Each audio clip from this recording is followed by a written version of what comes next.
Um, I am with Kevin Tuerff, who I feel like is my friend, but this is the first time we're actually meeting. You've been on the podcast before. I'm so happy to have you here again. Thank you for being Thank you. here. It's wonderful to be here. Wonderful to get a hug Oh, I'm putting the wristband on, and we're going to talk about Pay It Forward. But before we start, your I was trying to explain this to people yesterday, and I'm still amazed, even with the Apple TV Pro Shot, which is so gorgeous that we have.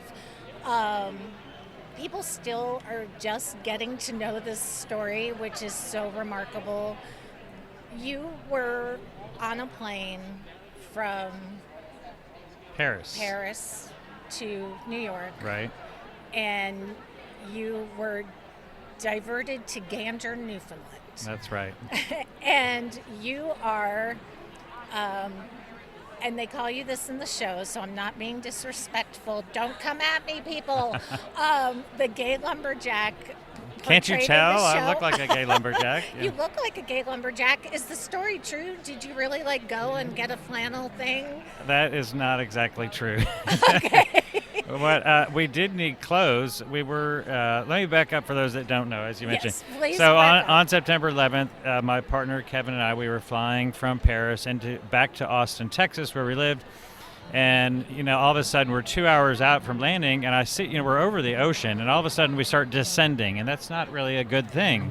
A sharp turn to the right. I look up at the GPS monitor, and all of a sudden looks like we're flying to the North Pole. And the pilot comes on our Air France plane and says, due to a terrorist attack in the United States, we'll be landing in Gander. Now, I didn't know what country that was in. It was Greenland, Iceland, Newfoundland, or Canada. And but it's soon after waiting those 15 long hours on the tarmac and not knowing any information, not being able to see television images, we finally were they welcomed us, this town of 9,000, brought in 7,000 refugees from 90 countries. And so we stayed at the community college, the College of North Atlantic, and but they wouldn't let us take our luggage. So that was why we did need clothes, because after wearing the same clothes for 3 days, you stink. So Kevin and I actually, we didn't get a free buffalo plaid shirt, but we heard there was a Walmart. So this is actually in my book. One of the stories that people... Yes. I'm going to hold it up. I want you all to get it. If you need me to pick you up on the Broadway con, I have a feeling they're signed. Yes. But this is a gorgeous, gorgeous book. And I told you, my daughter, this is a book that's appropriate for every age group. It's a relatively easy read. Uh-huh. So even if you have relatively early readers, in the high elementary school grades, I would say this is a perfect book. But Yeah, and I wrote this book because after the musical first debuted, over 7 years ago, audiences said, why have we never heard this story? We want more stories. And so you can see there's actually a picture of me. We ended up going to Walmart. I got a T-shirt, underwear, and socks. There was practically a fist fight for underwear because all the men had descended on Walmart and there was nothing left. And it wasn't a buffalo plaid shirt, but the sentiment was there. They were offering clothes and free showers and things that I came back to Texas and said, would we do the same? Would we, if people from descended en masse and almost doubled in population, would people all over the U.S. or the rest of the world, would we have the kindness and compassion to do what they did for us? I don't know that we would. I think about hurricanes and natural disasters, and people seem to step up to the plate for a short time and then everybody disappears. Yeah. And at the end of the show, there's a moment where somebody passes a hat and takes donations, and that is somewhat inspired by what you did. Sure. And it turns out that happened at many, each of the airplanes went to different shelters, and many of the shelters did start collections to make donations. For example, and one of the most famous ones, which is where they actually did raise more than $1 million over time, Shirley Brooks Jones. And so they're still giving away free college scholarships 20 years later because of that. We started a scholarship at the College North Atlantic, and it funded like 2 scholarships a year, I think, for students that were recognized for being kind to one another. Like, how cool is that? And so we kept it going for, it finally ran out of money, but I think at least 15 years it was going. Now we're at the 20th year anniversary. I know the first time we spoke, which was pre-COVID, you were planning a trip back. Are you going back? I am going back to Gander in September. Last year was the 20th anniversary of 9/11, and everybody planned to go, but it was just too difficult, and with all the COVID restrictions, and the show was being played at the Lincoln Memorial, and so. But I will be there September 13th, 14th, 15th, because the Toronto cast will be performing in the hockey rink, the world's walk-in refrigerator. And so I'm so happy that because not everybody got to see it in Newfoundland. They're also going to do some shows in St. John's. So that makes me very happy. And I'll get a chance to see my second family. And that is where the first show was done, right? In the hockey rink? It sure was. And I was there. And it was the first time I've ever been to a show where people started the standing ovation 15 minutes before the show was over. And the writers and producers, they were really nervous, how it was super important that the locals who this true story is based on, that they were okay with how they were portrayed, and they were nervous, but like that standing ovation was the endorsement they needed. I love this show so much. My kids love this show so much. If you're not in New York, you need to watch it on Apple TV. If you're anywhere in the country, it's now on tour. The tour is pretty much exactly the same as the Broadway show. They picked it up. They brought everything. It's the same spirit. You're not only here to promote your book, you're here to promote this amazing thing that you've done every year for 20 years, Pay It Forward. But because this is 2022, you have a challenge for all of us. And so I want to talk about that. Thank you. Yes. So we're asking people this year, our goal is to get 22,000 good deeds by the 21st anniversary of September 11th.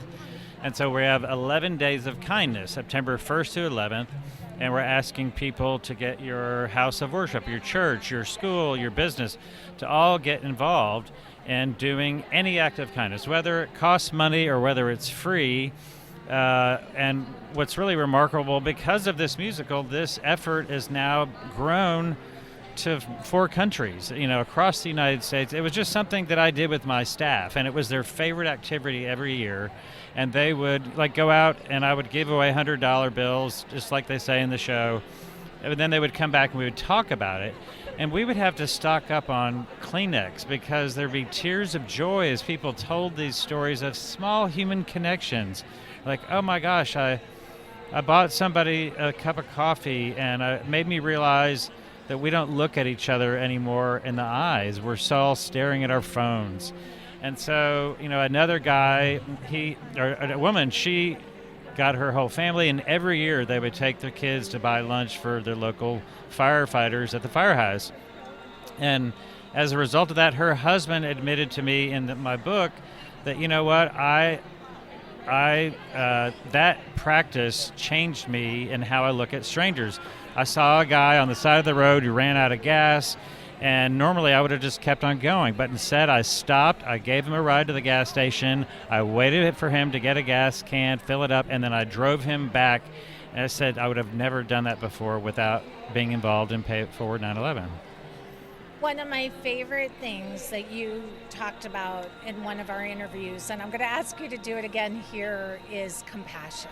The definition of compassion and how the people of Gander really stepped up. Because I think in this world of social media and hashtags and thoughts and prayers, people lose sight of what compassion really is. That's right, and the world needs more compassion right now. My favorite definition of compassion is to engage in the suffering of others. There's often people get confused. Like, there's called a compassion continuum. There's kindness. It's very easy to do acts of kindness. It was very kind of the people in Gander to let us land there, and when there was, basically a war going on, and they were able to, bring water out and keep our planes going while they decided what to do with this. Now, if they wanted to have empathy, they could have sent thoughts and prayers on social media for like praying for the people, the 7,000 people here stranded in our town. But no, when they brought us into they decided to open their borders, open their community, open their homes, let people in to stay with them, and gave us food, clothing, shelter, information, the same needs that all refugees face all across the world. That is compassion. And so that's the type of thing. Sometimes Karen Armstrong is the founder of the Charter for Compassion, and she often says she doesn't like it when on TV news when they say, you might want to look away at this next video here we have of this terrible thing. It's a natural disaster or a shooting or whatever. You might want to look away. And she says, no, we must look. We must engage. We must find ways to have compassion. And that unless we do, then humanity is toast. It is so true. It is so true. So I'm just, Come From Away is sadly closing. It's such a guest was here earlier, and he walked by and he was saying Come From Away is the best thing on Broadway, but Wow. It is closing. All good things have to come to an October end. 2nd, yes. Will you be there? Of course, I will be there, and I'm crossing my fingers that they'll bring all the Ganderites down too, but because I think that's just the way it opened, and I'll never forget that day walking out on stage with our doppelgangers and to this thunderous applause, and it's weird to go get applause for not acting or singing or doing anything, just being there. But those people are my second family.